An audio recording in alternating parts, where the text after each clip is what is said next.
பொங்கல் பூராமே காலையில 4:30 மணிக்கு எந்திரிச்சுருவாங்க. எதுக்கு வாசல் தொழிச்சு கோலம் போடுறதுக்கா? கிடையவே கிடையாது.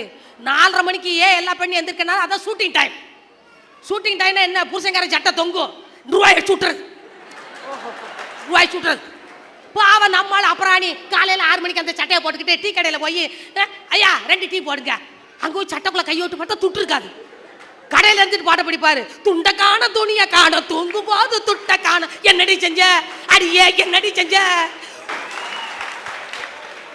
சரி மனைவி தான் இப்படி இருக்கா, பிள்ளை கரெக்டா இருக்கா? ஒரு பிள்ளை ஒடியாந்து சென்றுச்சு அம்மாட்ட, ஏம்மா தண்டம்னா என்னம்மா முண்டம்னா என்னம்மா, ஏம்மா நாயினா என்னம்மா பேயினா என்னம்மா, இவளுக்கு டிவி பார்க்குற அவசரம்.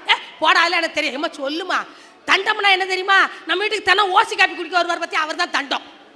முண்டம்னா என்ன தெரியுமா? நம்ம வீட்டில் எனக்கு பற்றி அந்த நாற்காலி இதான் முண்டம். நாயினா நான் தான் உங்களுக்கு நாயா பாடு வரேன், நான் தான் நாயி, உங்க அப்பா இந்த பேயின்ட்டான். ஒரு நாள் இவன் கடைக்கு போயிட்டா, அந்த பையன் விளையாண்டுக்கிட்டு இருந்த பையன் விருந்து அந்த ஓசி காப்பி குடிக்கிறவர் வந்தார். இவனுக்கு அம்மா சொன்னது ஞாபகம் வந்துச்சு. வாங்க தண்டகளை வாங்க வாங்க வாங்க வாங்க இந்த முண்டத்தில் உட்காருங்க. நாய் மார்க்கெட்டு பேருக்கு பேய் குளிச்சுக்கிட்டு இருக்கு. வந்தாலும் கேட்டார், அப்பட நீ யாரு? நான் தான் குடிச்சேன். அவங்க ஒரு நாள் பள்ளிக்கூடத்தில் பாடம் நடத்திக்கிட்டு இருந்தாங்க. ஒரு பையன் 2 மார்க், அவங்களுக்கு கோவம் அவ்வளோ வந்துச்சு அந்த பேண்டா கலர் சேலக்காரங்களுக்கு. கோபம்னா கோபம், அவனை போட்டு அடி. ஒரு 2 மார்க் எடுத்துக்கோ, வெக்கமா இல்லை உனக்கு, வெக்கமா இல்லை? அவன் கேட்டான், போட்ட உனக்கே வெக்கம் இல்லை.